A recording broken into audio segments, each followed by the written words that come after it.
Hello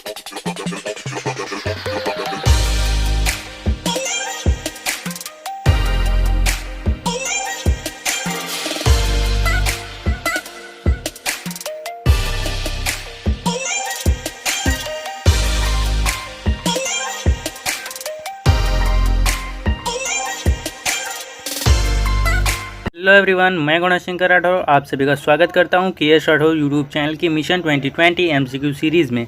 आज के इस सीरीज़ के पार्ट नंबर 4 मीन्स यहाँ पे जो हमारी ये सीरीज़ चल रही है उसका जो पार्ट 4 है, ओके। मीन्स जो हमारा सेशन कौन सा है, हमारा 4th सेशन है, ओके। मीन्स ये यूँ कह लीजिए 4th वीडियो लेक्चर है हमारे इस सीरीज़ का, ओके।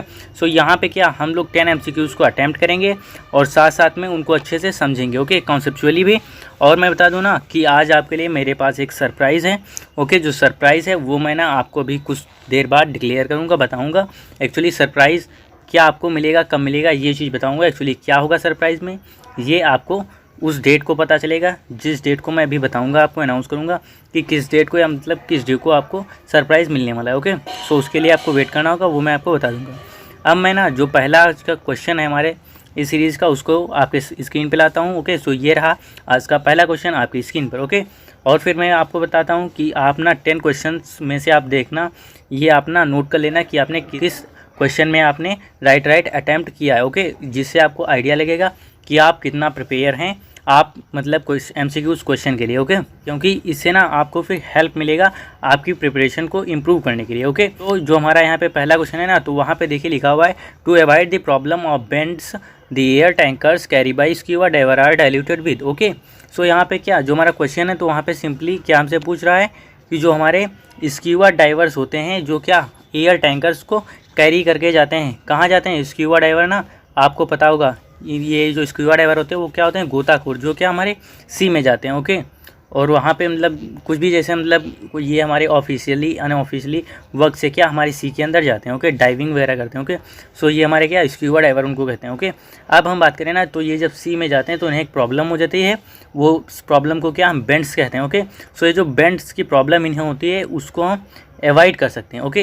किस तरह से अवॉइड करेंगे, जो हम इनके टैंकर्स होते हैं एयर टैंकर्स, उनको क्या इन 4 गिवन जो हमारी गैसेस हैं उसमें से एक गैस का अगर हम यूज़ कर लें एयर की, जो हमारा टैंकर की एयर है, ओके, उसको डाइल्यूट करने के लिए, देन जो हमारा स्क्यूबा डाइवर होगा ना, उसको बेंड्स की प्रॉब्लम नहीं होगी, ओके। जो बेंड होगा वो फिर उसे नहीं होगा, ओके। सो आपको यहाँ पे बताना है कि जो हमारी कौन सी ऐसी गैस है जिससे हम टैंकर की एयर को डाइल्यूट करें, ओके, जिससे हमारा स्क्यूबा डाइवर बेंड की प्रॉब्लम से सफ़र ना करे, ओके। सो यहाँ पे जो राइट आंसर है ना वो मैं आपको बता देता हूँ। सो यहाँ पे जो राइट आंसर है वो क्या हमारा हीलियम, ओके। सो यहाँ पे जो हमारा हीलियम है ना, ये इस पर्टिकुलर क्वेश्चन के लिए हमारा राइट आंसर है, ओके। सो हीलियम ऐसी गैस है जिसका हम अगर यूज़ करें एयर जो हमारी होगी टैंकर में उसको डाइल्यूट करने के लिए, देन क्या जो स्क्यूबा डाइवर होगा उसे बेंड की प्रॉब्लम नहीं होगी, ओके। सो यहाँ पे जो हमारा राइट आंसर वो क्या है, वो हमारा है हीलियम, ओके। अब यहाँ पे अगर हम इसके पिक्चर्ड एक्सप्लेनेशन के बारे में देखते हैं कि वहाँ पे जो स्क्यूबा डाइवर होता है एक्चुअली उसे बेंड की प्रॉब्लम किस तरह से होती है और कैसे हम उसकी प्रॉब्लम को मैनेज कर सकते हैं या यूँ कह लीजिए अवॉइड कर सकते हैं, ओके। सो ये रहा आपके सामने पिक्चर, ओके, स्क्यूबा डाइवर का। सो यहाँ पे इजीली देख पा रहे होंगे कि ये हमारा सी दिया हुआ है, ओके। ये यहाँ पे क्या सी का एक पिक्चर है, ओके। और इस पिक्चर में क्या आप यहाँ पे इसे देख पा रहे होंगे, ये क्या हमारा स्क्यूबा डाइवर है, ओके। सो ये हमारा जो स्क्यूबा डाइवर है इसको क्या मतलब इससे ना प्रॉब्लम हो जाती है किस चीज़ की, बेंड की प्रॉब्लम। सो ये बेंड की प्रॉब्लम कैसे होती है और क्यों हो जाती है, ओके। सो ये जो हमारा स्क्यूबा डाइवर है ना वो सी में जितना डीप जाएगा, ओके, क्या ये जितना डीप जाएगा, ओके, या यूँ कह लीजिए ये जो हमारा बॉटम होगा हमारे सी का, ओके, उसके जितना नीचे मतलब रीच करेगा, उसके नियर जितना रीच करेगा जो हमारा सी का बॉटम होगा, ओके। सो इसके ऊपर क्या प्रेशर इंक्रीज़ होता रहेगा, ओके। सो अब बात करें प्रेशर इंक्रीज़ होता रहेगा, कैसे इंक्रीज़ होता रहेगा, ओके। सो आपको पता होगा ना कि सपोज़ आपको ना एग्जांपल देता हूँ, सपोज़ ये क्या आप यहाँ पे खड़े हैं, ओके, और आपके सर पे ये एक बकेट रखी है, ओके। और इस बकेट में क्या हमने अगर 1 लीटर अगर इसमें पानी डाल दिया, ओके, और इसकी कैपेसिटी हमने सपोज़ इसकी जो कैपेसिटी है वाटर को स्टोर करने की वो कितनी है 10 लीटर, हमने 1 लीटर अगर इसमें पानी डाला, सो आपको क्या कोई ज़्यादा प्रेशर फील नहीं होगा आपके हेड पे, ओके। और यहाँ पे क्या अगर हमने 1 के बजाय कितना, अगर हमने 10 लीटर अगर हमने इसमें पानी डाल दिया, देन आपको क्या ज़्यादा प्रेशर फील होगा, okay, in comparison to 1 litre, okay. So इसी तरह क्या होगा, जैसे जैसे स्क्यूबा डाइवर हमारा सी के नीचे जा रहा है, वैसे वैसे इसके ऊपर की पानी की जो क्वांटिटी है ना वो क्या कर रही है, इंक्रीज़ कर रही है। ओके, सो यहाँ पे क्या जो वाटर है, ओके, वाटर की जो क्वांटिटी होगी वो क्या स्क्यूबा डाइवर पर इंक्रीज़ हो रही है। ओके, सो इससे क्या इसको ज़्यादा प्रेशर फील होगा। सो अब बात कर लेते हैं प्रेशर अगर ज़्यादा है या कम है उससे यहाँ पे हमें क्या लेना देना। ओके, सो उससे हमें लेना देना जो है वो मैं आपको बताता हूँ। ओके, सो यहाँ पे आप देख पा रहे होंगे जो हमारा स्क्यूबा डाइवर है ना, इसके पास एक ये टैंक है।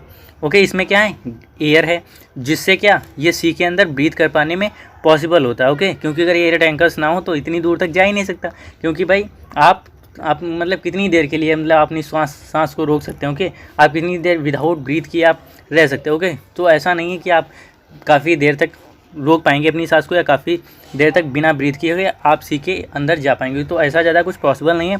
सो उसके लिए क्या ये लोग टैंकर्स कैरी करते हैं, जिससे क्या सी को अंदर जाके अच्छे से देख सकें। ओके, सो यहाँ पे क्या ये जो हमारी एयर होगी इस टैंकर में, इसका यूज़ करते हैं ब्रीथिंग के लिए।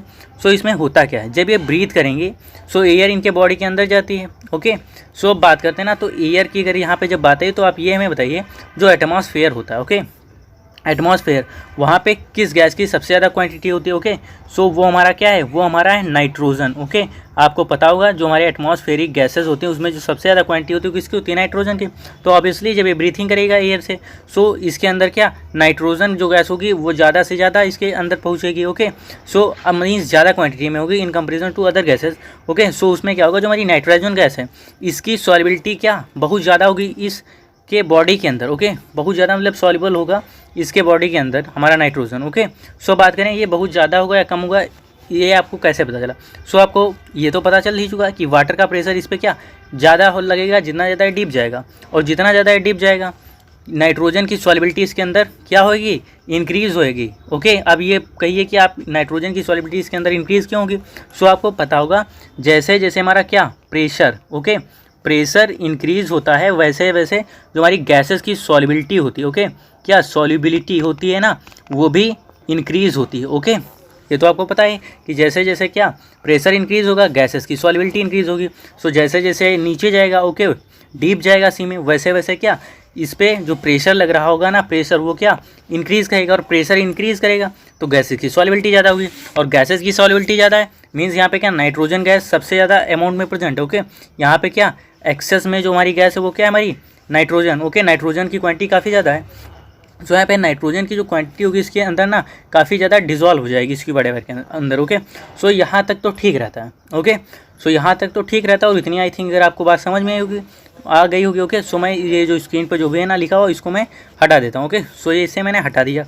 अब बात करते हैं ना कि इसके अंदर क्या जो नाइट्रोजन की क्वांटिटी है ओके N2 गैस की वो क्या हाई है, मीन्स क्या है हाई मीन्स क्या ज़्यादा है। ओके, बहुत ज़्यादा क्वांटिटी में डिजॉल्व हो चुकी है। सो अब क्या होगा, ये जब ना वापस ये जाएगा हमारे सी के सरफेस पे यहाँ पे। ओके, जब ये स्क्यूबा डाइवर हमारा यहाँ पे पहुँचेगा देन क्या होगा, इसके ऊपर का जो प्रेशर होगा जो हमारा क्या होगा प्रेशर वो पहले क्या हमारा ज़्यादा था जब ये कहाँ डीप में था, और जैसे जैसे ये ऊपर जब जाएगा ना तो जो प्रेशर हमारा होगा वो क्या डिक्रीज़ कर जाएगा ना भाई, कम हो जाएगा ना। सो जब प्रेशर कम हो जाएगा तो जो नाइट्रोजन गैस की सॉल्युबिलिटी थी वो कम हो जाएगी, मीन्स क्या यहाँ पे नाइट्रोजन गैस रिलीज़ होगी इसके बॉडी से, और जब नाइट्रोजन गैस क्या होगी रिलीज़ होगी ना इसके बॉडी से देन क्या होगा कि इसकी जो कैपिलरीज़ होंगी ओके, इसकी स्क्यूबा डाइवर्स की जो होंगी कैपिलरीज़ उसमें क्या होगा, उसमें हमारे नाइट्रोजन के क्या बबल फॉर्म हो जाएंगे। ओके, बबल फॉर्म हो जाएंगे। सो जब बबल फॉर्म हो जाते हैं नाइट्रोजन के तो उस टाइम पे क्या हमें एक मेडिकल प्रॉब्लम होती है जिसको हम क्या कहते हैं, उस प्रॉब्लम को ही हम क्या कहते हैं, उसको ही हम कहते हैं बेंड्स। ओके, और जब ये ऐसा कुछ होता है ना तो काफ़ी ज़्यादा प्रॉब्लम होती है स्क्यूबा डाइवर को, और इवन इतनी ज़्यादा प्रॉब्लम होती है कि उसकी डेथ भी हो सकती है। ओके, सो क्या है जो सी में अगर जाना चाहते हैं तो ज़रूर जाइए, लेकिन साथ में आपको क्या जो एयर जो टैंकर कैरी कर रहे हैं एयर का उसको क्या हीलियम के साथ डाइल्यूट करके जाइए। ओके, अगर आप ऐसा नहीं करेंगे देन क्या ये आपके लिए डेंजरस हो सकता है। ओके, सो आपको ना इस चीज़ के बारे में पता होना चाहिए और ये आपको करना होगा। ओके, जिससे क्या आप इजीली जो बेंड की प्रॉब्लम है उसको अवॉइड कर पाएँ और अपनी जर्नी को क्या इजीली से एंजॉय कर पाएँ। Okay, without any tension. Okay, so जो हमारा नेक्स्ट क्वेश्चन है उसको मैं ना आपकी स्क्रीन पे लाता हूँ, और आई थिंक मे बी शायद आपको कुछ नॉइज़ प्रॉब्लम में भी फेस करनी पड़े क्योंकि आई थिंक कहीं ना कहीं साउंड बज रहा है ओके। यहाँ मीन्स क्या साउंड आ रहा है, मतलब साउंड इन द सेंस वो जो हमारा इक्विपमेंट होता है साउंड ना, वो मीन्स क्या बज रहा है। ओके, सो यहाँ पे क्या साउंड आपको मिल रहा होगा शायद मे बी, अगर नहीं है देन वेरी नाइस, अगर है तो उसको आप मैनेज कर लीजिए। ओके, सो जो हमारा नेक्स्ट क्वेश्चन है उसको मैं आपके स्क्रीन पर लाता हूँ। सो ये रहा आपका नेक्स्ट क्वेश्चन। सो यहाँ पे देखिए लिखा हुआ है the binary mixtures having the same composition in liquid and vapour phase and boil at a constant temperature is known as. Okay, so यहाँ पे क्या कह रहा है कि हमारा जो बाइनरी मिक्सचर है, ओके, कलर चेंज कर लेता हूँ जिससे क्लियरिटी आएगी। ओके, सो जो हमारा बाइनरी मिक्सचर है, ओके, उसका आपको कह रहा है कि जो हमारा वेपर और जो हमारा लिक्विड फेज है, okay, vapour phase and liquid phase, उसमें जो कंपोजिशन है हमारे जो भी मतलब कंपोनेंट से मिलकर हमारा बाइनरी मिक्सचर तैयार हुआ, ओके, उन कंपोनेंट्स का जो कंपोजिशन है वो कैसा है, हमारा सेम है किसी भी गिवन कांस्टेंट टेम्परेचर पे। ओके, सो जब ऐसा होता है देन उस बाइनरी मिक्सचर को हम किस नाम से जानते हैं, उसको हम हीमोजीनियस मिक्सचर कहते हैं या हेट्रोजीनियस मिक्सचर कहते हैं या फिर एजियोटॉपिक मिक्सचर कहते हैं या फिर A and B means homogeneous and heterogeneous both. Okay, so ये आपके पास ऑप्शन है, यहाँ पे आपको राइट आंसर चूज़ करना है। ओके, सो अब जो राइट आंसर है वो मैं आपको बता देता हूँ, और उससे पहले ना एक बार फिर मैं आपको क्वेश्चन को समझा देता हूँ। यहाँ पे एक्चुअली आपसे ये पूछ रहा है कि एक हमारे पास बाइनरी मिक्सचर है जिसका जो कंपोजिशन है लिक्विड एंड वेपर फेज में वो कैसा है, सेम है, ओके, समान है, मतलब किसी भी गिवन पर्टिकुलर टेम्परेचर पे, देन उस मिक्सचर को हम क्या कहेंगे, होमोजीनियस कहेंगे, हेट्रोजीनियस कहेंगे, एजियोटॉपिक मिक्सचर कहेंगे या फिर होमोजीनियस एजियोटॉपिक बोथ कहेंगे। ओके, क्योंकि फोर्थ क्या है आपका, बोथ ए एंड बी। सो ये आपको यहाँ पे बताना है। ओके, सो यहाँ पे जो राइट आंसर है मैं वो आपको बताता हूँ। सो जो राइट आंसर है वो क्या हमारा है, एजियोटॉपिक मिक्सचर्स। ओके, सो ऐसे मिक्सचर जिनका क्या कंपोजिशन वेपर फेज में और लिक्विड फेज में कैसा रहता है, सेम रहता है किसी भी गिवन कांस्टेंट टेम्परेचर पे, उनको हम क्या कहते हैं, एजियोटॉपिक मिक्सचर्स कहते हैं। ओके, सो अब अगर बात कर लेना एजियोटॉपिक मिक्सचर जो मैंने आपको बता दिया, अब क्या आपको पिक्चर भी दिखा देता हूँ एक्चुअली एजियोटॉपिक में कैसा क्या सिस्टम रहता है। ओके, सो ये रही आपके सामने पिक्चर, एजियोटॉपिक मिक्सचर यहाँ पे आपको दिखाया गया है पिक्चर में। सो आप देख पा रहे होंगे ना कि ये जैसे जो पोर्शन है ना, ये यहाँ पे हमारा लिक्विड फेज है। ओके, एंड ये यहाँ पे क्या हमारा वेपर फेज है, मेंशन भी है यहाँ पे आप देख सकते हैं। ओके, ये दोनों चीज़ें, और यहाँ पे क्या आपको वेपर फॉर्म हो रही वो आपको दिख रहा है। ओके, सो अब अगर बात करें ना कि जो हमारा कंटेनर है, यहाँ पे जो वेपर फेज होगी और जो लिक्विड फेज होगी उसमें अगर हमारा कंपोजिशन सेम है, मीन्स क्या, जैसे हमारा वेपर फेज में 1:1 है एंड लिक्विड फेज में क्या है 1:1 है। ओके, मीन्स जो क्वांटिटी है कहीं ना कहीं आप यूँ कह सकते हैं वो क्या हमारी सेम है, देन उस टाइम पे जो हमारा मतलब जैसे सपोज ये जो हमारा मिक्सचर बना है वो किसी दो कंपोनेंट ए एंड बी से बना है। ओके, सो अगर ए एंड बी की जो क्वांटिटी होगी हमारी लिक्विड फेज में वो क्या अगर बराबर है, मीन सपोज यहाँ पे कितनी, जैसे हम मान लेते हैं ए की 6 है एंड बी की 6 है, सो उस केस में जो हमारा कंपोजिशन का स्मॉलेस्ट रेशियो होगा वो कितना आएगा, 1:1 आएगा ना। सो ऐसा यहाँ पे हमने देख लिया लिक्विड फेज में। अब अगर हम बात करें वेपर फेज में, सो सपोज हमने क्या वेपर फेज में मान लिया जो हमारी ए की क्वांटिटी है। ओके, जो हमारी ए की क्वांटिटी है वो कितनी है, वो हमारी बाय द वे 3 है, एंड बी की क्वांटिटी वो भी हमारी कितनी 3 है। सो यहाँ पर भी जो स्मॉलेस्ट रेशियो मिलेगा कंपोजिशन का वो क्या मिलने वाला है। ओके, सो वो मिलेगा 1:1। मीन्स क्या, यहाँ जो वेपर फेज में हमारा जो कंपोजिशन है एंड जो हमारा लिक्विड फेज में कंपोजिशन है वो क्या है, दोनों ही सेम हैं। और जब ये कंडीशन होती है, ऐसा जब होता है तो उसको हम क्या कहते हैं, उसको हम एजियोटॉपिक मिक्सचर कहते हैं। ओके, यहाँ पे देखिए लिखा हुआ है figure, mixture of azeotropes present in beaker. Okay, means क्या, यहाँ पे एजियोटॉप का मिक्सचर बीकर में है। ओके, सो इस टाइप ऑफ मिक्सचर को क्या हम एजियोटॉपिक मिक्सचर कहते हैं, जिनमें हमारा vapour phase and liquid phase में जो कंपोनेंट्स का कंपोजिशन होता है वो क्या होता है, सिमिलर होता है, सेम होता है। ओके, अब जो हमारा नेक्स्ट क्वेश्चन है उसकी ओर मूव करते हैं। सो आप ये जो नेक्स्ट क्वेश्चन है आप देख सकते हैं आपकी स्क्रीन पर है, और इसमें लिखा हुआ है 2 solutions having same osmotic pressure at a given temperature are called. Okay, so यहाँ पे आपसे क्या कह रहा है कि हमारे पास अगर 2 सॉल्यूशन हो, ओके, और जो उनका ऑस्मोटिक प्रेशर हो कैसा हो, सेम हो किसी भी गिवन टेम्परेचर पे। ओके, देन जो हमारा सॉल्यूशन होगा, दो मतलब जो हमारे सॉल्यूशन होंगे उन दोनों सॉल्यूशंस को हम क्या कहेंगे, आइसोटोनिक कहेंगे, हाइपरटोनिक कहेंगे, हाइपोटोनिक कहेंगे, या फिर नन ऑफ दिस, मीन्स इनमें से कोई भी नहीं होगा। सो ये आपको बताना है। सो यहाँ पे इसको भी हम फोड़ते हैं अच्छे से इस MCQs को। सो अब अगर बात करें ना तो इसको फोड़ेंगे, और फोड़ने के साथ साथ में ना आपको काफ़ी सारा यहाँ पे डिटेल में आपको बताएंगे कि एक्चुअली क्या यहाँ पे होता है, आइसोटोनिक, हाइपरटोनिक सारे बताएंगे, क्योंकि यहाँ पे क्या किसी भी से रिलेटेड आपका क्वेश्चन पूछा जा सकता है एमसीक्यू में, या फिर आपका सिंपली 1 मार्क्स में पूछे जा सकते हैं कि आइसोटोनिक सॉल्यूशन क्या होते हैं, हाइपरटोनिक क्या होते हैं, या फिर हाइपोटोनिक सॉल्यूशंस क्या होते हैं। ओके, सो यहाँ पे अगर हम बात कर लें पर्टिकुलर क्वेश्चन के लिए जो राइट आंसर होने वाला वो क्या है। ओके, सो यहाँ पे जो हमारा राइट आंसर वो हमारा क्या है, आइसोटोनिक सॉल्यूशन। ओके, मीन्स यहाँ पे आपको क्या पता चल गया, जो आइसोटोनिक सॉल्यूशंस होते हैं उनका जो ऑस्मोटिक प्रेशर होता है किसी भी गिवन टेम्परेचर पे वो कैसा होता है, सेम होता है। ओके, सो इनको हम क्या कहेंगे, आइसोटोनिक सॉल्यूशंस कहेंगे। अब यार हम बात करते हैं ना कि जो नीचे जो हमें दिए हुए हैं हाइपरटोनिक हाइपोटोनिक सॉल्यूशन ये क्या होता है, सो उनको भी बताते हैं और साथ साथ में बताएंगे आपको ट्रिक कि किस तरह से आप रिमेंबर कर सकते हैं आइसोटोनिक सॉल्यूशन क्या होता है, हाइपरटोनिक सॉल्यूशन क्या होता है, हाइपोटोनिक सॉल्यूशन क्या होता है। ओके, सो उसके लिए ना मैं आपको ये फिगर बना के दे रहा हूँ। ये हमारा ए बीकर है एंड ये हमारा बीकर बी है। ओके, और इन दोनों में क्या सॉल्यूशन भरा हुआ है। ओके, सो यार यहाँ पे होता क्या है कि जो प्रेशर हमारा ए बीकर के द्वारा एक्सर्ट किया जाएगा P1 एंड जो प्रेशर हमारा बीकर 2 के द्वारा ऑस्मोटिक प्रेशर जो इसके द्वारा एक्सर्ट होगा वो क्या है, P2 सपोज मान लेते हैं। ओके, सो यहाँ पे अगर कंडीशन कैसी बनती है, अगर हमारी कंडीशन कुछ इस तरह से बनती है P1 = P2, ओके, देन ये जो हमारा सॉल्यूशन होगा बीकर ए में और बीकर बी में वो क्या होंगे, आइसोटोनिक इन नेचर होंगे। मीन्स क्या, अगर उनके द्वारा जो प्रेशर होता है ऑस्मोटिक प्रेशर अगर उन दोनों का कैसा है, अगर सेम है, ओके, सो वो कैसे होंगे, वो हमारे आइसोटोनिक होंगे। और जैसा कि आपको नाम से भी पता चल रहा होगा कि एक्चुअली यहाँ पे क्या आइसो की अगर बात करें तो क्या आप समझते हैं ना, आइसो का मतलब होता है सेम, और यहाँ पे अगर टॉनिक को क्या हम एज आ प्रेशर कंसीडर करें, ओके, प्रेशर। ओके, सो यहाँ पे आपको क्या टर्म मिला, सेम प्रेशर। मीन्स क्या, same pressure solutions, means solutions का अगर प्रेशर हमारा सेम है तो कैसे होंगे, हमारे आइसोटोनिक सॉल्यूशन होंगे। तो ये आपको रिमेंबर करने की ट्रिक थी कि आइसोटोनिक सॉल्यूशन को किस तरह से रिमेंबर कर सकते हैं। ओके, अब इसी तरह क्या, यहाँ पे हमारा ये बीकर है एंड ये हमारा यहाँ पे बीकर है, ये हमारा ए बीकर है एंड ये हमारा बी बीकर है। ओके, और यहाँ पर क्या होता है, हम हाइपरटोनिक सॉल्यूशन को अगर हम यहाँ पे एक्सप्लेन करें तो ये क्या होता है। ओके, सो इसको मैं बताता हूँ। सो यहाँ पे क्या, जो हमारा बीकर ए में जो हमारा सॉल्यूशन प्रेजेंट होगा उसके थ्रू जो हमारा प्रेशर लगाया जा रहा है वो हमारा क्या है, P1, एंड जो हमारा बीकर बी में जो सॉल्यूशन है उसके द्वारा जो प्रेशर लगाया जा रहा है वो क्या हमारा है, P2।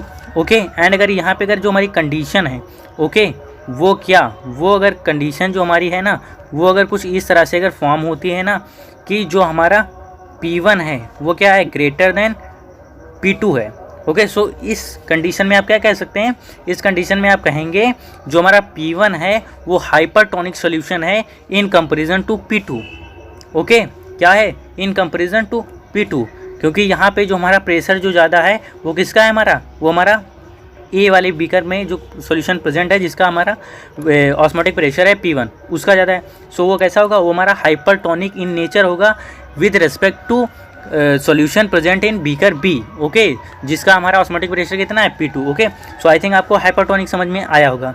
और आपको ना अगर बात करें इसको रिमेंबर किस तरह से याद रख सकते हैं। ओके, सो आपको पता होगा हाइपर का मीन्स क्या होता है, मीन्स आपको यूँ कह लीजिए जो आपका सेम बिहेवियर होता है। ओके, सेम जो बिहेवियर होता है, हाइपर का मतलब यूँ समझ लीजिए हाई होता है। ओके, हाइपर का मतलब होता है हाई, मीन्स जैसे क्या होता है कि हम लोग जैसे बातें आपस में करते हैं सो कभी कभी कोई नाराज़ होने लगता है ना, सो क्या कहते हैं हम लोग ना कि ज़्यादा हाइपर मत हो, या मतलब कोई अगर बिहेवियर मतलब हल्का सा अगर चेंज कर देता है सो मतलब अलग टाइप का रखता है अगर बिहेवियर, तो हम क्या कहते हैं, ज़्यादा हाइपर ना हो। ओके, आपको हाइपर होने की ज़रूरत नहीं है। सो मीन्स क्या होता है कि जो हमारा मतलब लेवल रहता है ना, अगर उससे अगर हम अप अगर हो जाते हैं, ओके, देन वो क्या हमारा हाइपर हो जाता है। और टॉनिक का मतलब क्या होता है, pressure. Okay, so means hyper means high and tonic मतलब प्रेशर, और सॉल्यूशंस का मतलब सॉल्यूशन। ओके, सो अगर हमारा किसी भी सॉल्यूशन का अगर हमारा हाई ऑस्मोटिक प्रेशर है in comparison to other solution, then we can say the higher pressure having solution can be say hypertonic solution in comparison to the other solution. Okay, means क्या, जो हमारा solution होगा जिसका हमारा high pressure होगा। Okay, means जिसका हमारा osmotic pressure क्या ज़्यादा है उसको क्या हम हाइपरटोनिक सॉल्यूशन कहेंगे। तो यहाँ पे क्या हाइपरटोनिक, आई थिंक आपको समझ में आया होगा। तो हाइपरटोनिक सॉल्यूशन क्या होता है, हाइपरटोनिक सॉल्यूशंस वो होते हैं जिनका हमारा क्या प्रेशर होता है high in comparison to other. Okay, so उन जो मतलब हमारा हाई जिसका प्रेशर है उसको हम क्या कहेंगे, हाइपरटोनिक सॉल्यूशन कहेंगे in comparison to other solution. Okay, so I think आपको हाइपरटोनिक क्लियर हो गया होगा। अब यार हम ना बात कर लेते हैं लास्ट जो हमारा बचा है हाइपोटोनिक सॉल्यूशन। ओके, मीन्स यहाँ पे जो हमारा हाइपोटोनिक सॉल्यूशन होता है वो क्या होता है। सपोज यहाँ पे हमारा बीकर ए है एंड यहाँ पे हमारा बीकर बी है। ओके, और इनमें क्या हमारा सॉल्यूशन प्रेजेंट है। ओके, सो यहाँ पे क्या होता है कि ए के थ्रू मान लिया हमने P1 लगा, बी के थ्रू क्या हमने P2 ऑस्मोटिक प्रेशर मान लिया इनका। ओके, सो अब बात करते हैं ना कि जो हमारा कंडीशन अगर ये बन रही है ना कि P1 is lesser than P2, okay, then उस टाइम में क्या होगा, जो हमारा P1 जो हमारा होगा सॉल्यूशन, मतलब जो हमारा P1 प्रेशर जिसका ऑस्मोटिक है, मीन्स जो हमारा बीकर ए में जो हमारा सॉल्यूशन प्रेजेंट है उसको क्या कहेंगे, उसको हम कहेंगे hypotonic solution with respect to the solution present in beaker B. Okay, so I think आपको ये भी चीज़ क्लियर हो गई होगी, हाइपोटोनिक सॉल्यूशन। सो अब अगर बात करें इसको रिमेंबर कैसे रखेंगे, तो हाइपो का मीन होता है लेस, ओके, क्या होता है लेस, एंड टॉनिक का मतलब क्या होता है प्रेशर। ओके, सो इस कंडीशन में अगर हम बात करें ना कि जो हाइपोटोनिक सॉल्यूशन होते हैं उनका क्या प्रेशर लेस होगा, और लेस और हाई ये हम कब यूज़ कर सकते हैं, जब हम किसी से मतलब कंपेयर कर रहे होंगे। ओके, सो मीन्स क्या लेस कह रहे हैं, मीन्स क्या कम है, तो मीन्स कम है तो किसी ना किसी के मतलब अकॉर्डिंग ही तो कम है, मतलब किसी ना किसी के रिगार्डिंग ही तो कम है, ऐसा तो नहीं कह सकते लेस है। मीन्स अगर लेस है तो मतलब रिगार्डिंग यहाँ पे हम लेते हैं, मतलब रिगार्ड करते हैं किसी मतलब अनदर सॉल्यूशन के ऑस्मोटिक प्रेशर को। ओके, सो अगर हमारा प्रेशर अगर किसी भी सॉल्यूशन का ऑस्मोटिक प्रेशर अगर लेस है in comparison to other solution, okay, so उस कंडीशन में जिसका प्रेशर लेस है ऑस्मोटिक प्रेशर, उसको हम क्या कहते हैं, उसको हम हाइपोटोनिक सॉल्यूशन कहते हैं। ओके, सो आई थिंक आपको हाइसोटोनिक, हाइपोटोनिक एंड हाइपरटोनिक ये तीनों सॉल्यूशंस क्लियर हो गए होंगे। ओके, सो यहाँ पे जो हमारा नेक्स्ट क्वेश्चन है ना उसकी ओर मूव करते हैं। ओके, सो ये रहा हमारा नेक्स्ट क्वेश्चन आपकी स्क्रीन पर, और यहाँ पे देखिए लिखा हुआ है colligative properties depend on. Okay, so यहाँ पे बात की जा रही है कॉलिगेटिव प्रॉपर्टी की। ओके, तो जो कॉलिगेटिव प्रॉपर्टी हैं वो किस चीज़ पर डिपेंड करती हैं, सो यहाँ पे क्या on the nature of the solute particle. Okay, means इसके आगे का आपको क्या सेंटेंस क्लियर जो होता है ना वो आपको यहाँ पे ऐड कर देना। ओके, इसके साथ में सो क्या होता है कॉलिगेटिव प्रॉपर्टी हमारी नेचर होता है जो सोल्यूट पार्टिकल्स का उस पर डिपेंड करते हैं, सो नहीं डिपेंड करती हैं। सेकंड बात करते हैं the number of solute particle present in the solution. Okay, इस पे क्या डिपेंड करती हैं, यस इस पे डिपेंड करती हैं। और आगे क्या ऑप्शंस हम देख लेते हैं। ओके, कि आगे ऑप्शंस में क्या है, कोई दूसरा आंसर भी तो ऐसा तो नहीं है, जैसे आगे लिखा हुआ है the nature of the solvent particles present in the solution, mean जो हमारे सॉल्यूशन में जो सॉल्वेंट के पार्टिकल्स होंगे उनके नेचर पे डिपेंड करेगा कॉलिगेटिव प्रॉपर्टी, सो बिल्कुल भी नहीं करने वाला। ओके, यहाँ पे क्या नहीं करेगा। एंड जो हमारा डी वाला ऑप्शन है वहाँ पे क्या दिया, the physical property of solute particles present in the solution, means क्या फिजिकल प्रॉपर्टी पे डिपेंड करेगा सोल्यूट के। सो जब भाई सोल्यूट के नेचर पे नहीं डिपेंड करा तो उसकी फिजिकल प्रॉपर्टी पर भी नहीं डिपेंड करेगा, सिंपल है। ओके, कॉमन सेंस वाली बात। तो यहाँ पे जो हमारा आंसर है वो क्या है, हमारा आंसर हमारा है B. Okay, the on the number of solute particle present in the solution. Okay, इसी चीज़ पे हमारी क्या कॉलिगेटिव प्रॉपर्टीज़ डिपेंड करती हैं। ओके, क्योंकि ये जो कॉलिगेटिव प्रॉपर्टी होती है ना वो नंबर ऑफ पार्टिकल के साथ डील करती हैं। ओके, सो जो हमारा फिफ्थ क्वेश्चन है ना, नेक्स्ट क्वेश्चन उसको भी फोड़ते हैं अच्छे से। सो देखिए ये रहा आपका फिफ्थ क्वेश्चन। ओके, और ये क्वेश्चन ऐसा ना तो वो आपको ना कुछ इस तरह से फील देगा। ओके, किस तरह से, कुछ इस तरह से फील देगा। ओके, क्योंकि ना यहाँ पे आप देख पा रहे होंगे लिखा है the unit of cryoscopic is, cryoscopic is means cryoscopic की जो हमारी यूनिट होती है वो क्या होती है। ओके, सो सबसे बड़ी चीज़ यहाँ पे क्या है, यहाँ पे जो क्रायोस्कोपिक है ना यही आपको आई थिंक शायद नहीं याद आ रहा होगा कि एक्चुअली ये है कहाँ, क्योंकि अगर एनसीईआरटी अगर आपने पढ़ा है तो सिंपल आपको याद होना चाहिए कि हाँ एक क्रायोस्कोपिक वहाँ पे मेंशन है, लेकिन एक्चुअली यार कहाँ पे मेंशन था ये मुझको ना याद नहीं आ रहा। ऐसा होगा, ज़्यादातर आपको इस तरह की फील आएगी। ओके, जिस तरह यहाँ पे आप ये इसको देख पा रहे होंगे इमेज को। ओके, सो यहाँ पे इस तरह से आपको फील आने वाली है कि यार ये मतलब कैसे क्रायोस्कोपिक, मतलब कुछ समझ में नहीं आ रहा होगा ज़्यादा, ठीक।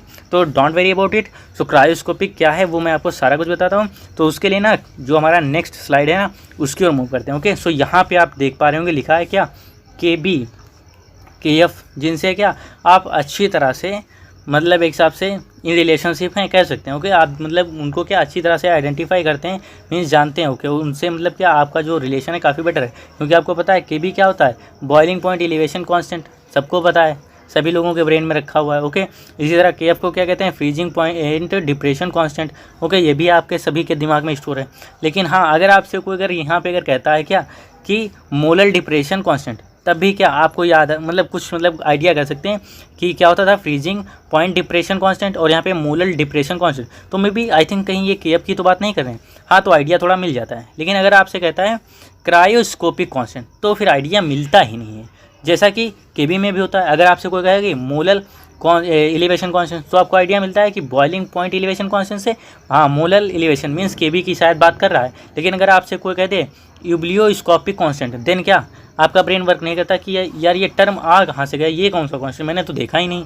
ओके, सो ये आपको जो कांस्टेंट हैं उनके जो अदर नेम्स हैं वो भी पता होने चाहिए, जैसे क्या KB जो हमारी होती है बॉइलिंग पॉइंट एलिवेशन कांस्टेंट, उसको क्या हम यूब्लियोस्कोपिक भी कहते हैं कांस्टेंट। ओके, इसी तरह जो हमारा KF है ना उसको क्या हम कहते हैं cryoscopic constant. Okay, so I think अब आपको ना पता चल गया होगा आंसर के बारे में भी, क्योंकि जब आपको पता चल गया कि हाँ भाई ये क्या एक्चुअली है क्रायोस्कोपिक, वो हमारा है KF। ओके, सो KF की जो यूनिट होती है आई थिंक आपको पता होगी। सो इसकी जो यूनिट होती है तो मैं आपको बता दूं कि जो हमारा A है वो क्या होने वाला है, यस यही यूनिट होती है हमारी।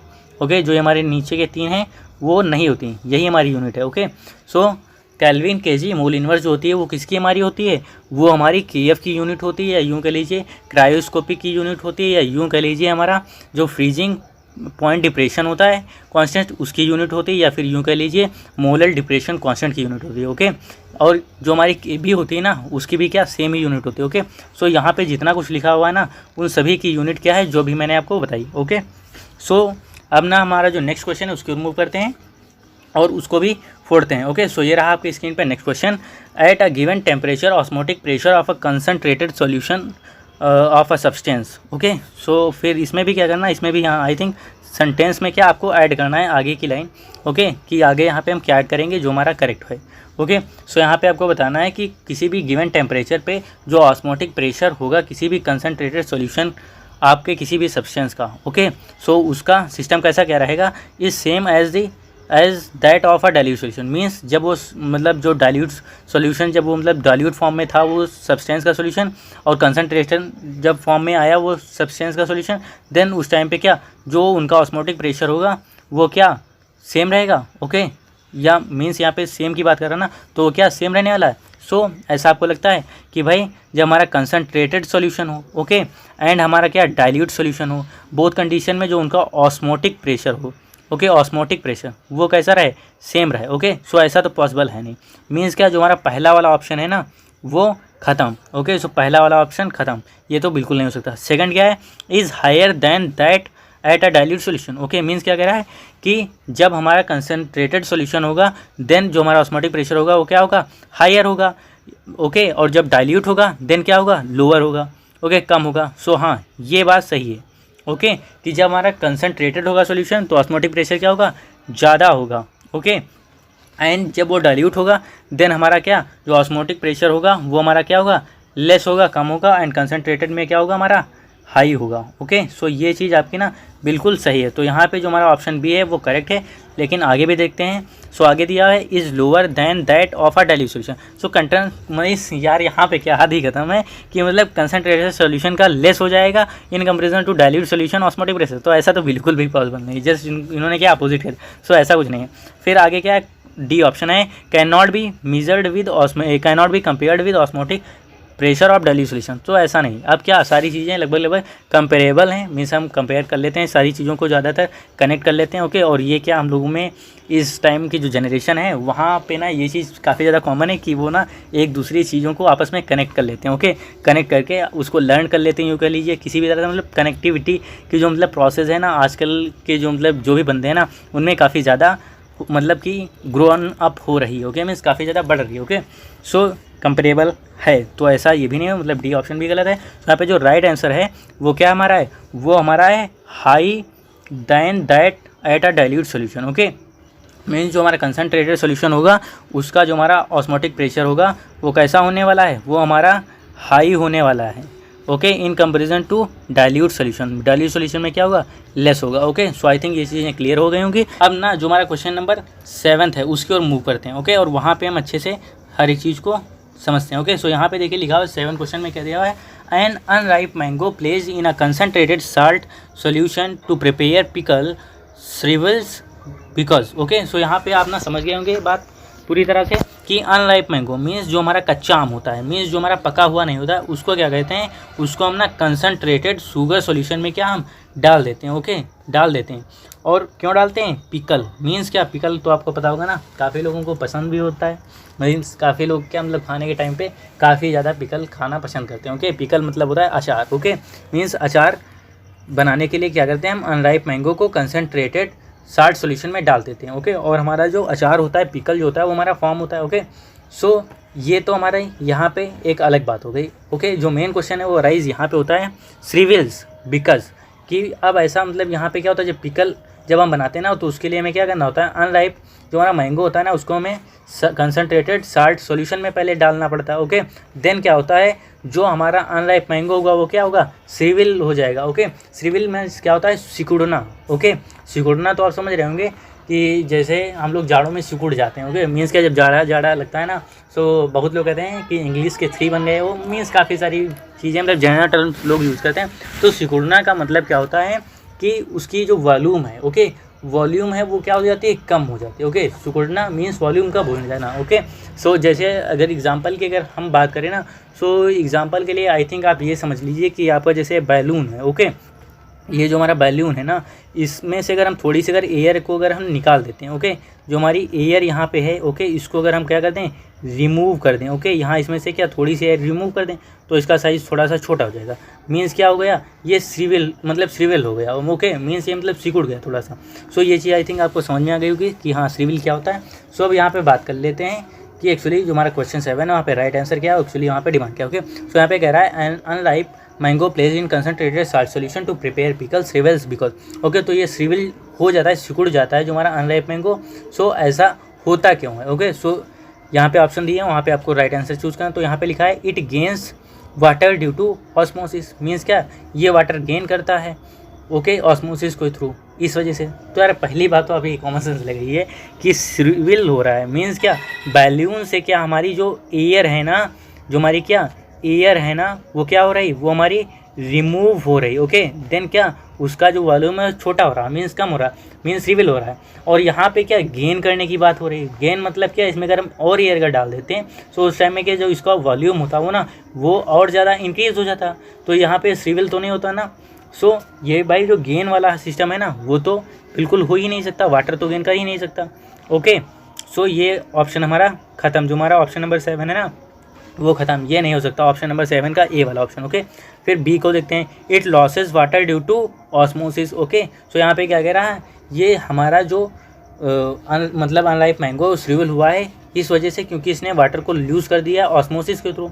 ओके, सो ठीक लग रहा है कि हाँ भाई लॉस किया वाटर, तो ये क्या श्रीविल तो होगा, ये तो क्लियर है। और ये ऑस्मोसिस के थ्रू हुआ है, तो यहाँ पे क्या आपको रिवर्स ऑस्मोसिस भी दिख रहा होगा, सिंपल बात है ना। तो यहाँ पे कन्फ्यूज़न है, रिवर्स ऑस्मोसिस और ऑस्मोसिस की बात करें तो यहाँ पे ऑप्शन पढ़ते हैं, तो यहाँ पे भी लिखा हुआ है it gains water due to reverse osmosis. Reverse osmosis के थ्रू क्या है, वाटर गेन करता है, इस वजह से श्रीविल करता है। सो ये तो हो ही नहीं सकता, क्योंकि गेनिंग तो यहाँ पे हो ही नहीं सकती है। ओके, यहाँ पे लूज़ अगर होगा तभी वो क्या, हमारा कोई भी चीज़ होगी ना, तभी वो क्या श्रीविल होगी। ओके, सो नेक्स्ट हमारा क्या है, it loses water due to reverse osmosis. Okay, so यहाँ पे जो कन्फ्यूज़न क्रिएट हुई वो हमारी option B and option D के बीच में क्रिएट हुई कि हाँ जो यहाँ पे लॉस ऑफ वाटर है वो किसकी वजह से होगा, ऑस्मोसिस की वजह से या फिर रिवर्स ऑस्मोसिस की वजह से। ओके, सो इसको जस्टिफाई करने के लिए या इसको समझने के लिए ना, आपको सबसे पहले पता होना चाहिए कि एक्चुअली ऑस्मोसिस क्या होता है एंड रिवर्स ऑस्मोसिस क्या होता है। सो उससे आप इजीली जस्टिफाई कर पाएंगे। सो यहाँ पे जो राइट आंसर है ना, वो मैं आपको नहीं बता रहा हूँ, और बताऊँगा ऐसा नहीं, बताऊँगा नहीं, पहले आपको क्या ऑस्मोसिस बताता हूँ एंड रिवर्स ऑस्मोसिस बताता हूँ,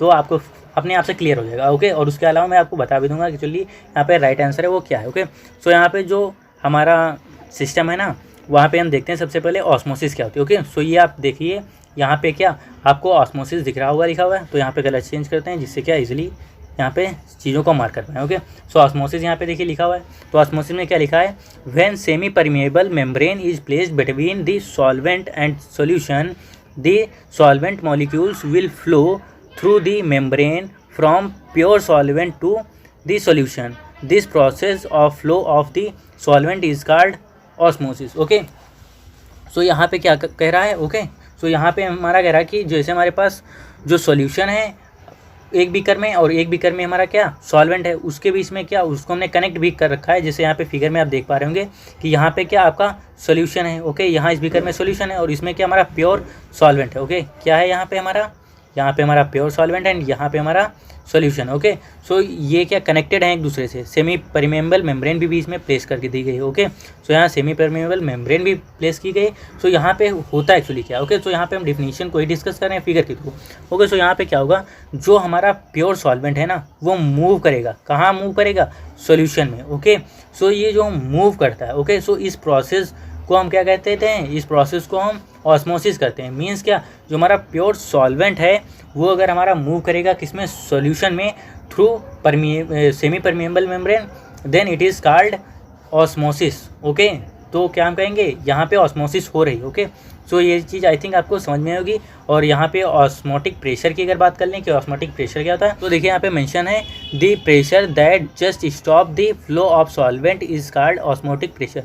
मीन्स क्या, अगर हम यहाँ पे जो सॉल्यूशन पोर्शन है ना वहाँ पे अगर हम थोड़ा सा प्रेशर को अगर हम इंक्रीज़ कर देते हैं, ओके, इंक्रीज़ कर देंगे, देन क्या होगा, जो यहाँ पे फ्लो होगा ना वो जब हम इंक्रीज़ करेंगे तो ये फ्लो का अपोज करेगा। ओके, और जब अपोज करेगा तो ये जो हमारा सॉल्वेंट होगा वो हमारा सॉल्यूशन तक रीच नहीं करेगा। यूँ कह लीजिए कि हमारा ये जो सॉल्वेंट है सॉल्यूशन तक नहीं पहुँचेगा। ओके, सो यहाँ पे जो हम प्रेशर लगाएंगे जिसके थ्रू क्या, जो सॉल्वेंट है वो हमारा सॉल्यूशन में मूव ना कर पाए, सो उस प्रेशर को हम क्या कहते हैं, ऑस्मोटिक प्रेशर। ओके, एंड उसको हम पाई से डिनोट करते हैं। ओके, सो आई थिंक आपको ऑस्मोसिस एंड ऑस्मोटिक प्रेशर जो है वो आपको अच्छे से समझ में आएगा। ओके, सो ऑस्मोसिस क्या होती है कि जब हम सॉल्यूशन एंड सॉल्वेंट के बीच में जब हम सेमी परमेबल मेम्ब्रेन को प्लेस कर देते हैं और हमारा प्योर सॉल्वेंट क्या होता है, सॉल्यूशन में फ्लो कर जाता है। ओके, सॉल्यूशन तक रीच कर जाता है, देन उसको हम क्या कहते हैं, उस प्रोसेस को उसको हम कहते हैं ऑस्मोसिस। एंड इस प्रोसेस को जो रोक देता है प्रेशर, ओके, जो हम अप्लाई करते हैं सॉल्यूशन पोर्शन पे, उस प्रेशर को क्या हम कहते हैं, ऑस्मोटिक प्रेशर। ओके, सो ये चीज़ आई थिंक क्लियर होगी। सो यहाँ पे क्या होता है एक्चुअली, यहाँ पे अब अभी ना पहले रिवर्स ऑस्मोसिस को देख लेते हैं, उसके बाद में जो हमारा राइट ऑप्शन है उसकी तरफ मूव करते हैं। ओके, सो ये रहा आपके सामने reverse osmosis. Okay, so reverse osmosis में आप देखिए यहाँ पे लिखा हुआ है the direction of osmosis can be reverse if a pressure larger than the osmotic pressure is applied to the solution side, that is now the pure solvent flows out of the solution through the semi permeable membrane. This phenomena is called reverse osmosis. Okay, तो यहाँ पे क्या हो रहा है, यहाँ पर भी एक्चुअली वही हो रहा था। सो यहाँ पे क्या हो रहा है, अगर हम पिछले फिगर के थ्रू जाएं, ओके, सो यहाँ पे अपना ये फिगर देखिए। सो यहाँ पे क्या होता था ना कि यहाँ पे हम प्रेशर लगाते थे किस पे, सॉल्यूशन पोर्शन पे।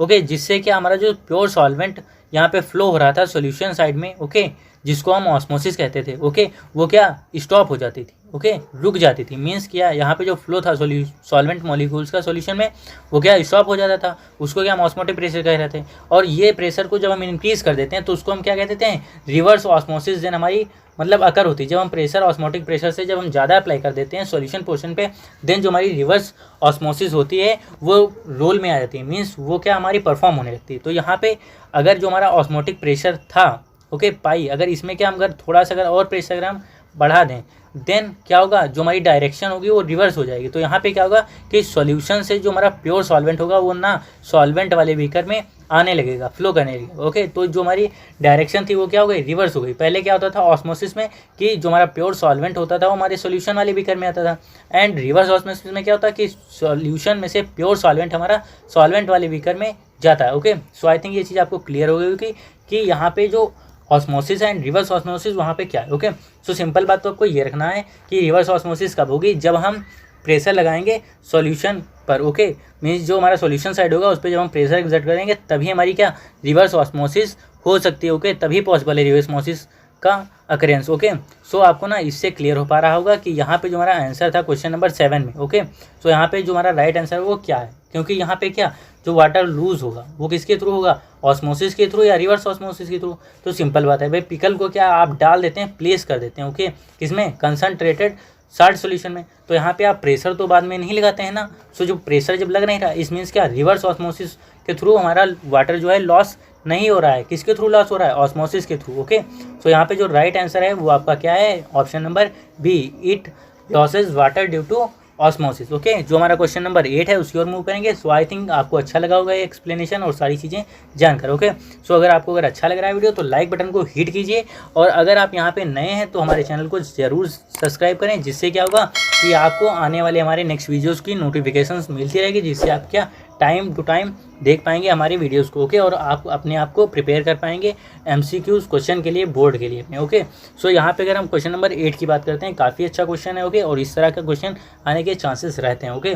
सो यहाँ पे देखिए लिखा हुआ है the value of KH for Ag means organ, CO2 means carbon dioxide and He means helium and CH4 means methane के लिए यहाँ पे वैल्यूज़ यहाँ पे आप देखिए लिखा हुआ है R 40.39, okay, 1.67, 144.97 and 0.413 respectively. Means यहाँ पे क्या जो हमारी KH की वैल्यू है अर्गन की, CO2 की, हीलियम की एंड मीथेन की, वो क्या यहाँ पे हमें दी हुई हैं, ओके।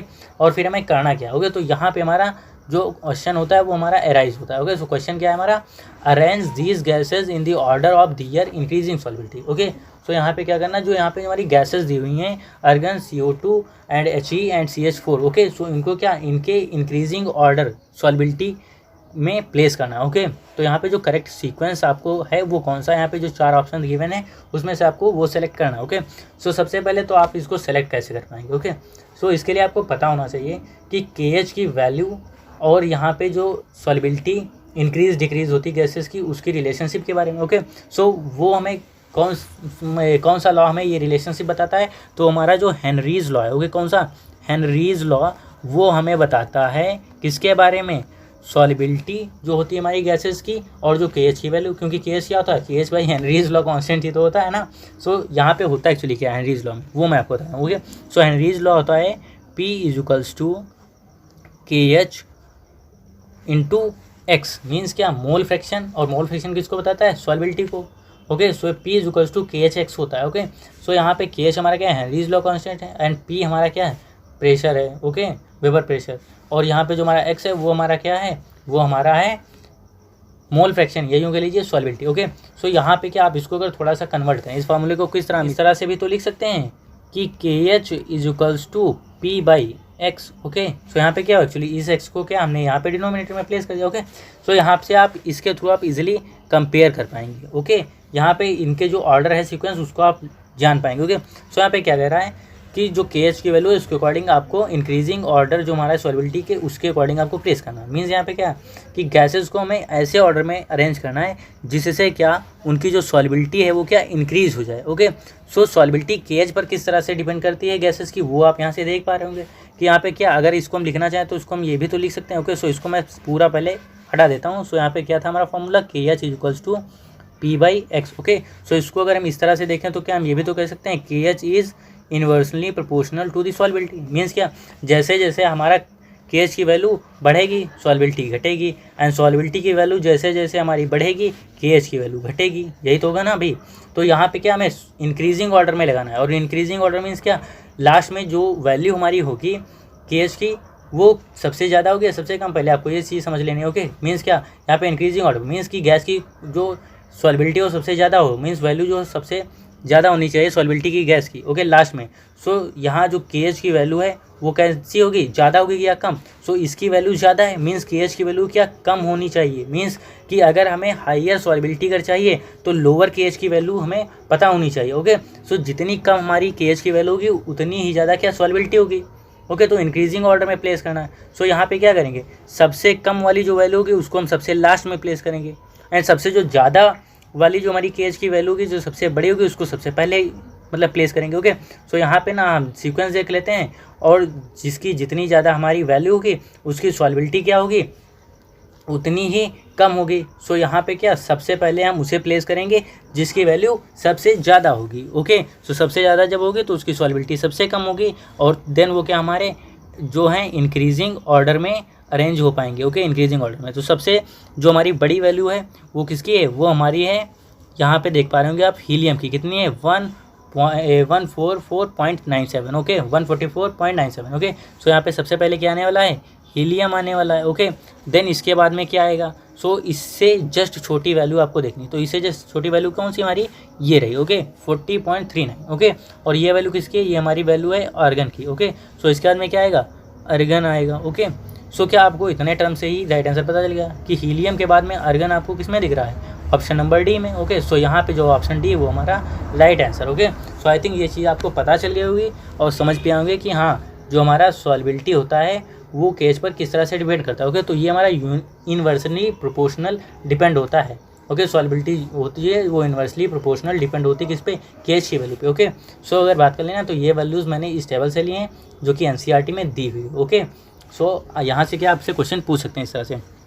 अब जो हमारा नेक्स्ट क्वेश्चन है उसकी ओर मूव करते हैं। सो ये रहा हमारा नेक्स्ट क्वेश्चन। ओके, सो यहाँ नेक्स्ट क्वेश्चन में क्या करना है, सो यहाँ पे देखिए दिया हुआ है 8 litre of 0.02 ml aqueous solution of NaCl was diluted by adding 2 litre of water, the molality of the resulting solution is. Okay, so यहाँ आई थिंक थोड़ा सा मिस्टेक है क्वेश्चन में। ओके, यहाँ पे जो हमारी क्या यहाँ पे लिखा हुआ है मोलैलिटी। ओके, सो यहाँ पे हमारी मोलैलिटी नहीं होगी, यहाँ पे क्या होगा, यहाँ पे होगा मोलैरिटी। ओके, यहाँ पे क्या होगा, मोलैरिटी। ओके, सो यहाँ पे क्या है कि आपके पास एक सॉल्यूशन दिया हुआ है। ओके, जैसे ये हमारा है और इसकी जो वॉल्यूम है वो हमारी कितनी है, वॉल्यूम इसकी हमारी है 8 लीटर। ओके, एंड जो इसकी मोलैरिटी है, ओके, मोलैरिटी वो हमारी कितनी दी हुई, 0.02 लीटर। ओके, फिर कह रहा है इसमें क्या हमने 2 लीटर जो हमारा वाटर होता है ना, वाटर H2O, उसको हमने ऐड कर दिया जिससे सोल्यूशन क्या डाइल्यूट हो गया।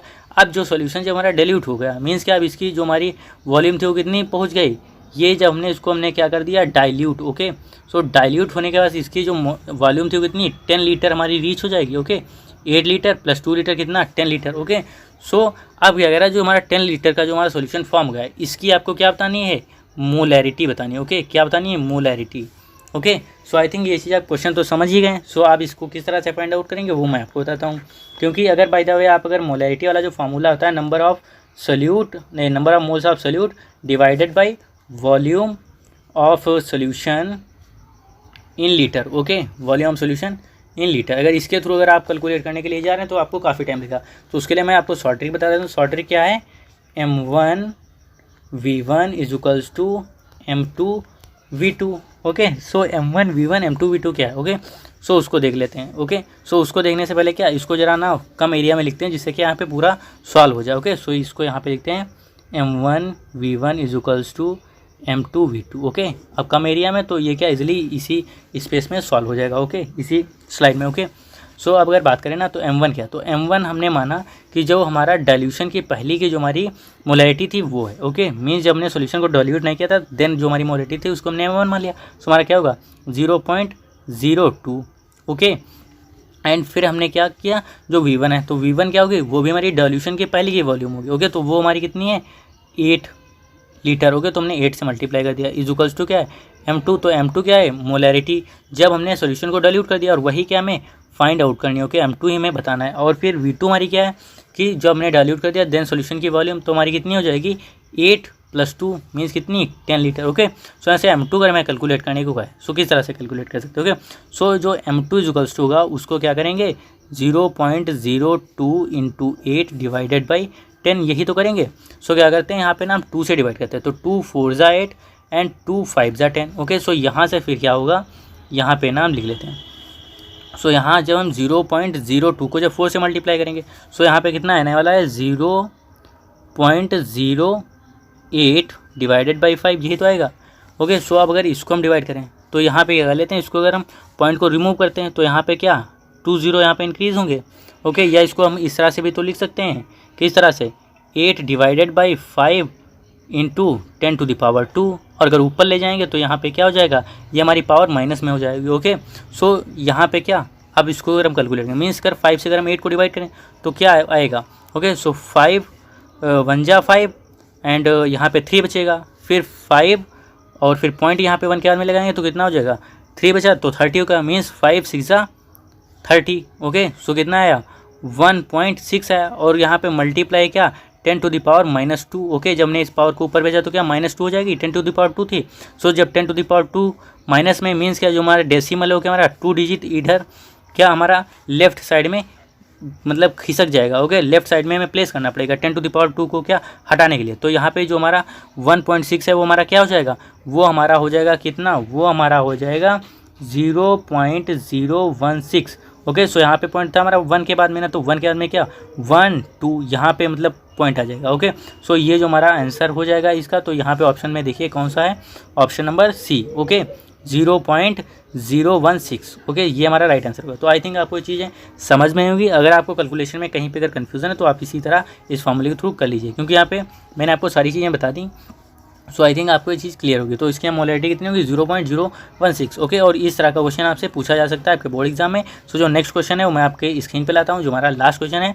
सो एक बार फिर कहता हूँ, अगर आपको वीडियो अच्छा लग रहा है तो प्लीज़ लाइक बटन को हिट कीजिए, और हमारे यूट्यूब चैनल पर अगर आप नए हैं तो हमारे यूट्यूब चैनल को सब्सक्राइब भी कर लें, जिससे कि आपको लगातार नोटिफिकेशंस मिलती रहें आने वाली क्लासेस की, आने वाली वीडियो लेक्चर्स की ओके। सो जो क्वेश्चन नंबर 10 है उसको सॉल्व करते हैं, उसको फोड़ते हैं।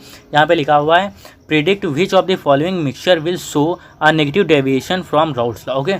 सो यहाँ पे क्या कह रहा है कि आपको बताना है कि जो हमारे गिवन ये हमारे 4 मिक्सचर्स हैं ओके, तो उनमें से क्या जो हमारा राउल्ट्स लॉ है उसके अकॉर्डिंग जो है नेगेटिव डेविएशन शो करेगा ओके। मिक्सचर यहाँ पे ऐसा कौन सा है जो हमारा राउल्ट्स लॉ के अकॉर्डिंग नेगेटिव डेविएशन शो करेगा। तो सिंपल क्या यहाँ पे पूछ रहा है कि इनमें से जो हमारा सॉल्यूशन है वो कौन सा है जो हमारा नेगेटिव डेविएशन को दिखाएगा ओके, शो करेगा। सो यहाँ पे जो राइट आंसर है वो मैं आपको बताता हूँ, और साथ साथ आपको बताता हूँ जिसकी वजह से ना आपके चेहरे का एक्सप्रेशन कुछ इस तरह से होने वाला है ओके। सो ज़रा टाइम दीजिए ना, बना लेते हैं एक्सप्रेशन किस तरह से होने वाला है ओके। इस तरह का मीन्स क्या, अब आप खुश होंगे। पहले कैसे हुआ था एक क्वेश्चन में आपका एक्सप्रेशन इस तरह से हुआ था, जो हमारा था क्रायोस्कोपिक की, जब हमने यूनिट पूछी थी क्रायोस्कोपिक क्या होती है यूनिट उसकी हुई, देन हमारा एक्सप्रेशन कुछ इस तरह था।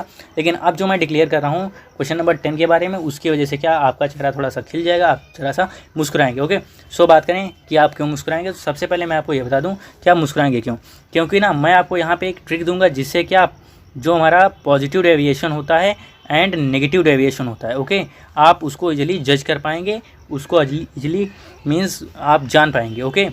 सो वो ट्रिक क्या है वो मैं आपको बताऊंगा बाद में, पहले आपको यहाँ पे आंसर बताऊंगा। सो यहाँ पे जो हमारा आंसर है वो क्या है, हमारा क्लोरोफॉर्म एंड एसीटोन ओके, ये हमारा राइट आंसर है ओके। यहाँ पे जो एसीटोन एंड इथेनॉल है ये क्या शो करेगा, ये हमारा पॉजिटिव डेविएशन शो करेगा, ये भी हमारा क्या पॉजिटिव डेविएशन शो करेगा, एंड ये भी हमारा क्या पॉजिटिव डेविएशन शो करेगा, और ये हमारा ऐसा है जो कि हमारा यहाँ पे नेगेटिव डेविएशन शो करेगा। सो यहाँ पे हमें नीड किसकी थी, नेगेटिव डेविएशन की। सो नेगेटिव डेविएशन कौन सा शो करता है, हमारा मिक्सचर क्लोरोफॉर्म एंड एसीटोन का ओके। सो अब हम बात करते हैं थोड़ी देर ट्रिक के लिए, और ट्रिक से पहले अगर बात करें ये नेगेटिव डेविएशन शो करता है तो किस तरह से करता है इसको बताइए। तो इसके लिए ना आपको मैं नेक्स्ट स्लाइड पे ले चल रहा हूँ, वहाँ से आपको इजीली समझ में आएगा ओके। सो यहाँ पे आप देख पा रहे होंगे कि ये किस चीज़ का फार्मूला है, ये हमारा एसीटोन का है, एंड ये हमारा CHCl3 एक इसका है क्लोरोफॉर्म का ओके। सो यहाँ पे एक्चुअली होता क्या है कि जो हमारा एसीटोन का मॉलिक्यूल होता है, एसीटोन का एंड जो हमारा क्लोरोफॉर्म का मॉलिक्यूल है वो आपस में हाइड्रोजन बॉन्डिंग के थ्रू ओके। यहाँ पे क्या आपको दिख रहा है हाइड्रोजन बॉन्डिंग ओके, हाइड्रोजन जो हमारी बॉन्डिंग होती है उसके थ्रू ये क्या आपस में बॉन्डेड हो जाते हैं ओके, हाइड्रोजन बॉन्डिंग के थ्रू ओके। और जो कि क्या करती है हाइड्रोजन बॉन्डिंग, क्या हमारी स्ट्रॉन्ग बॉन्डिंग होती है ना, आपको पता है ओके। सो यहाँ पे क्या होता है कि जो वॉल्यूम होता है सॉल्यूशन का ओके वो घट जाता है ओके। आप कहेंगे वॉल्यूम सॉल्यूशन का घट गया क्या, आप लोग को समझे नहीं ओके। नहीं समझे तो मैं आपको समझा देता हूँ, और आपको मैं बता दूँ मैंने शायद वो चलिए मैंने पॉजिटिव नेगेटिव डेविएशन पे मैंने वीडियो नहीं भी तक बनाया है, लेकिन आइडियल सॉल्यूशन पे मैंने बनाया है।